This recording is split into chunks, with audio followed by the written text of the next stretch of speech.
আমরা নবম দশম শ্রেণীর গণিত বইয়ের অনুশীলনী 12.2 সরল সহ সমীকরণ চ্যাপ্টারটা শুরু করাইছিলাম।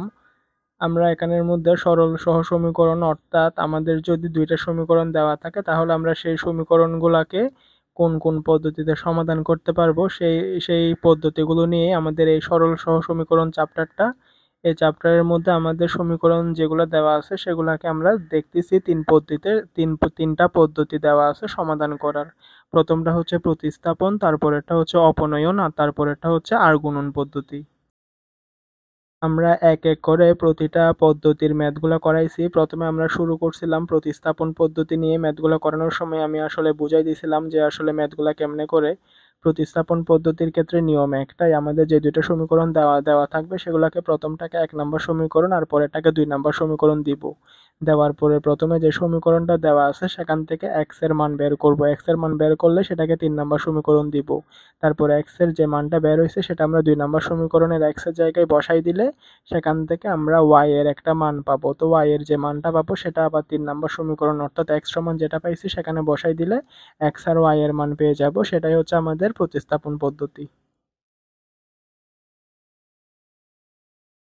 ঠিক এই ম্যাথটার ক্ষেত্রেও সেম, আমাদের প্রতিস্থাপন পদ্ধতি, অপনয়ন এবং আর গুণন যে 3 পদ্ধতিতে আমাদের দেওয়া থাক, আমাদেরকে যদি পদ্ধতি নির্দিষ্ট করে দেয় তাহলে আমাদের সেই নির্দিষ্ট করে দেওয়া পদ্ধতিতে ম্যাথগুলা করতে হবে। যদি এমনিতে সমীকরণ দিয়ে বলে সমীকরণের সমাধান করো তাহলে প্রতিস্থাপন, অপনয়ন বা আর গুণনের যে কোনো একটাতে সমাধান করলে হয়ে যাবে। কিন্তু যদি আমাদের পদ্ধতির নাম উল্লেখ করে দেয় তাহলে আমাদের যে পদ্ধতি বলবে সেই পদ্ধতিতে আমাদের সমাধান করে দেখাতে হবে। তাহলে এখানে আমাদের দুইটা তো সিম্পল সমীকরণ ছিল, এই সমীকরণ থেকে বুঝাইছি যে সেই নিয়মে আমরা ম্যাথগুলা করে ফেলতে পারবো।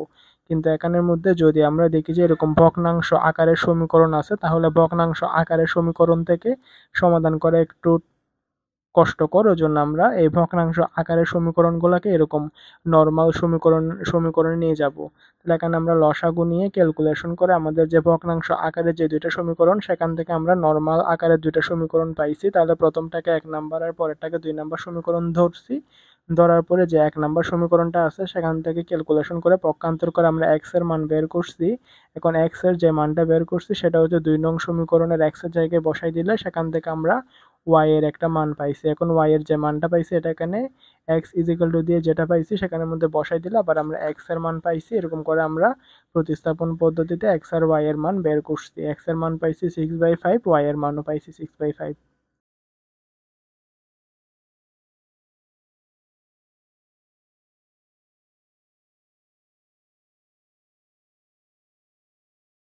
এটাও আমাদের প্রতিস্থাপন পদ্ধতির আরেকটা ম্যাথ, যেখানে যে সমীকরণটা নরমাল দেওয়া আছে সেটা তো যেমন আছে তেমন আছে, আর যেটা ভগ্নাংশ আকারে দেওয়া আছে সেটাকে আমরা এরকম নরমাল এক লাইনের সমীকরণে নিয়ে আসছি। তাহলে এখান থেকে যেটা ভগ্নাংশ আকারের সমীকরণ দেওয়া ছিল সেটাকে ক্যালকুলেশন করে এরকম একটা সমীকরণ বানাইছি, ওইটাকে 1 নাম্বার, আর যেটা নরমাল আছে ওটাকে 2 নাম্বার ধরছি।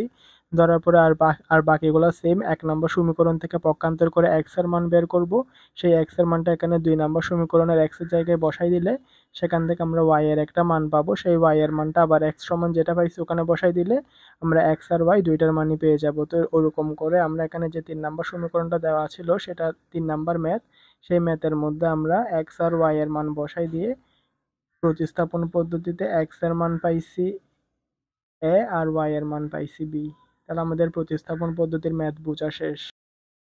তারপরে আসতেছে আমাদের অপনয়ন পদ্ধতি। অপনয়ন পদ্ধতিতে আমাদের আমাদের অপনয়ন পদ্ধতিতেও দুটো সমীকরণ দেওয়া আছে। প্রথমটাকে 1 নাম্বারের পরেরটাকে 2 নাম্বার সমীকরণ ধরছি। তাহলে অপনয়ন পদ্ধতিতে ম্যাথগুলা করার নিয়ম হচ্ছে আমরা চাইলে এক্স কেও মিলাতে পারবো, চাইলে ওয়াই কেও মিলাতে পারবো, তবে আমরা সাধারণত এক্স কেই মিলাই।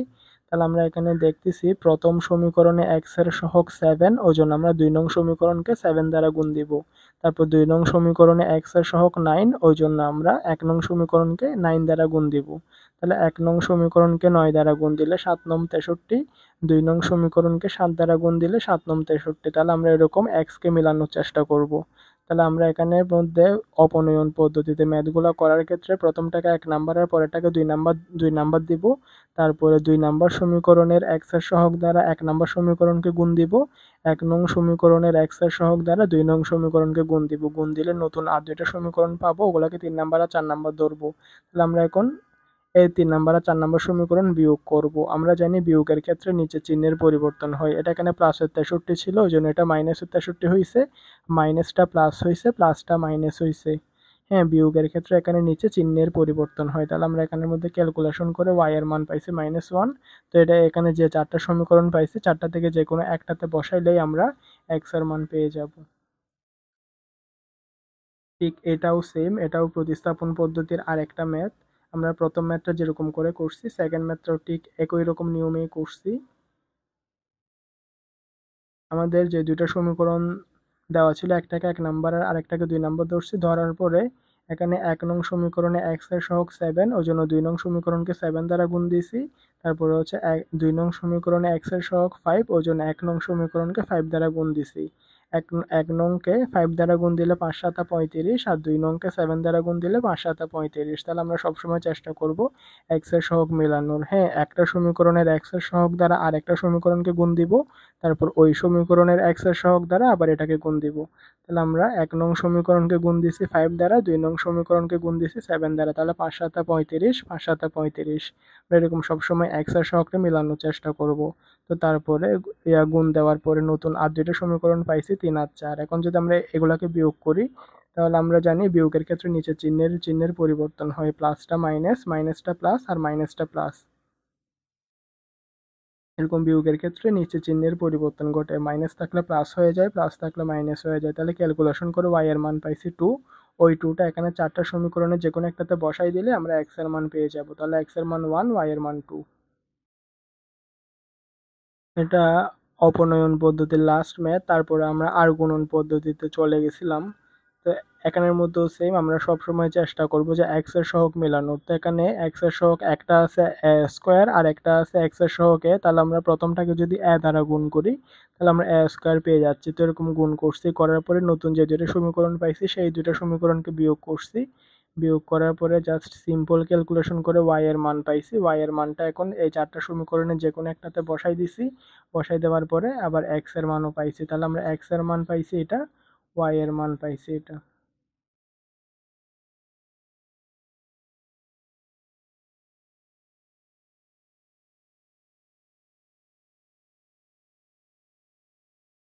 আমাদের প্রতিস্থাপন আর অপনয়ন পদ্ধতি শেষ। এখন লাস্ট আরেকটা পদ্ধতি আছে, ওটা হচ্ছে আর গুণন পদ্ধতি। আর গুণন পদ্ধতিতে ম্যাথের ক্ষেত্রে আমাদের কয়েকটা জিনিস মাথায় রাখতে হবে। আমাদেরকে সবসময় এরকম সিম্পল সমীকরণ থাকতে হবে। যদি আমাদের ভগ্নাংশ আকারের সমীকরণ থাকে, সেগুলোকে আমরা এরকম সিম্পল এক লাইনের সমীকরণে নিয়ে আসবো। এটা হচ্ছে আমাদের প্রথম মাথায় রাখতে হবে। তারপর আরেকটা জিনিস মাথায় রাখতে হবে, ওটা হচ্ছে আমাদের এক্স, ওয়াই এবং ধ্রুবক সংখ্যা তিনোটা সমান চিহ্নের যে কোনো এক পাশে থাকতে হবে। যদি সমানের ওই পাশে কোনো কিছু থাকে, এগুলোকে আমরা সমানের এই পাশে নিয়ে আসবো। তাহলে আমরা আমাদের প্রথম ম্যাথটা ঠিকঠাক আছে, কারণ এক্স ওয়াই সংখ্যা তিনোটা এক পাশে আছে। এটাও সেম, এক্স ওয়াই সংখ্যা তিনোটা এক পাশে আছে। কিন্তু এখানের মধ্যে আমরা দেখতেছি আমাদের প্রথম সমীকরণটা ঠিক আছে, সেকেন্ড সমীকরণে শুধু এক্স আছে আর সমানের এদিকে ধ্রুবক চিহ্ন আছে। এক্স আছে কিন্তু যেহেতু ওয়াই নাই, ওই জন্য আমরা জিরো দিয়ে ওয়াই একটা বানাই নিছি, কারণ এখানে কোনো একটা সমীকরণের সাথে জিরো যোগ করলে কোনো সমস্যা হয় না। আর যেটা এদিকে প্লাসের আছে ওটা এদিকে আসলে মাইনাসের হয়ে যাবে। আমরা আর গুণন পদ্ধতির ক্ষেত্রে সবসময় চেষ্টা করব এক্স ওয়াই আর সংখ্যা তিনোটাকে সমানের এক এক পাশে রাখতে। তো প্রতিস্থাপনার আর গুণন শেষ, প্রতিস্থাপনার অপনয়ন শেষ। এখন আর গুণন পদ্ধতির ম্যাথের ক্ষেত্রে আমরা যে দুটো সমীকরণ দেওয়া আছে, একটাকে 1 নাম্বার আর পরেরটাকে 2 নাম্বার ধরবো। তারপরে এক্স ওয়াই আর এরকম 1 দিব। যখন আমরা এক্স এরটা বের করব, তখন আমরা এক্স কে চাপ দিলে আর ওয়াই আর ধ্রুবক সংখ্যা থাকে, তাহলে হবে 3 ইন্টু 6 মাইনাস, মাইনাসটা হচ্ছে সূত্রের মাইনাস, তারপর হচ্ছে 7 ইন্টু 5। এক্স এর ক্ষেত্রে হবে, যখন এক্স কে এরকম ধরে রাখবো, তাহলে এক্স এর ক্ষেত্রে হবে উপর থেকে নিচে, নিচে থেকে উপরে। হ্যাঁ, 3 ইন্টু 6 মাইনাস 7 ইন্টু 5। যখন ওয়াইকে হিসাব করব, তখন ওয়াইকে যদি ধরে ধরে রাখি, তাহলে ওয়াই আরটা হবে নিচে থেকে উপরের দিকে, এদিকের কোণা থেকে ওইদিকে উপরে, আর এটা হচ্ছে এদিকের উপর থেকে এদিকে নিচে।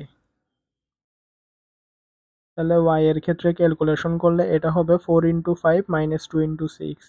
আর যখন ধ্রুবক সংখ্যা নিয়ে ক্যালকুলেশন করব, তখন ধ্রুবক সংখ্যাকে ধরে ধরে রাখলে শুধু এক্স আর ওয়াই থাকবে, তাহলে হবে 2 ইন্টু 7 মাইনাস 4 ইন্টু 3।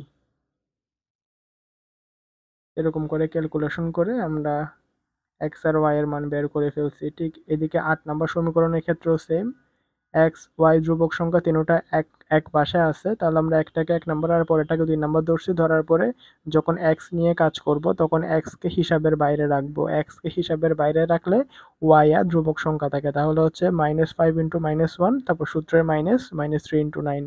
ওয়াইকে নিয়ে কাজ করলে ওয়াইটাকে ধরে ধরে রাখবো, তারপরে হবে 5 × 9 -3 × -1। যখন ধ্রুবক সংখ্যা নিয়ে কাজ করব তখন ধ্রুবকটাকে ধরে রাখলে হবে 3 × -3 -5 × -5।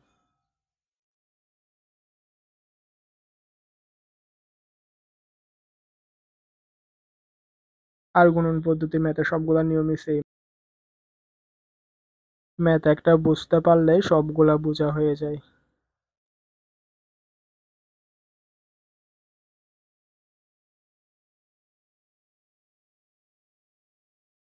আমাদের যদি এরকম সমীকরণ, এক লাইনের সমীকরণ দেওয়া থাকে তাহলে তো ভালো, আর যদি দেওয়া না থাকে তাহলে আমরা এরকম গুণ করে যেমনে বানাইছিলাম তেমনি আমরা বানাই নিব। এগুলো কেমনে বানাইছি এগুলো আমরা আমাদের ভিডিওতে ডিটেলসে দেখাইছিলাম। আমাদের এখানের মধ্যে এই যে দুইটা সমীকরণ দেওয়া আছে, ওই দুইটা সমীকরণ থেকে আমরা এরকম এক লাইনে দুইটা সমীকরণ বানাই নিছি। বানিয়ে নেওয়ার পরে আর বাকিগুলো সেম, শুধু এখানে কাজ হচ্ছে যে এরকম একটু ভাঙাচোরা সমীকরণ দেওয়া আছে ওখান থেকে এরকম এক লাইনের সমীকরণ বানাই নেওয়া। বানাই নেওয়ার পরে বাকিটা এক্স ওয়াই আর এরকম 1 দিয়ে ক্যালকুলেশন করে এক্স এর মান হচ্ছে 2, ওয়াই এর মান হচ্ছে 4। এটার ক্ষেত্রেও সেম, এখানের মধ্যে একটা সমীকরণ দেওয়া আছে আর আরেকটা সমীকরণকে বানাতে হবে। তাহলে আমরা এরকম গুণ করে ক্যালকুলেশন করে 1 নম্বরে যে কাজ করতে হবে ওরকম একটা সমীকরণ দেওয়া আছে। ওই সমীকরণ থেকে আমরা পাইছি x - y + 2, সেটাকে আমরা 1 নাম্বার, আর 2 নাম্বার সমীকরণটা তো দেওয়াই আছে, এখানে আর কোনো কিছু কাজ করতে হবে না। তো এখানের মধ্যে x, y আর 1 দিয়ে ধরে অপনয় আর গুণন পদ্ধতিতে ম্যাথের সমাধান করে ফেলছি। যখন x নিয়ে কাজ করব তখন আমরা xটাকে ধরে ধরে রাখবো। x নিয়ে কাজ করলে xটা ধরে রাখলে শুধু y আর সংখ্যা থাকে, তাহলে আমরা y আর সংখ্যা হিসাব করে বসাবো। যখন y নিয়ে কাজ করব তখন আমরা yটাকে ধরে রাখবো। ধরে রাখলে x আর সংখ্যা থাকে, আর যখন সংখ্যা নিয়ে কাজ করব তখন সংখ্যাটাকে ধরে রাখলে x আর y থাকে।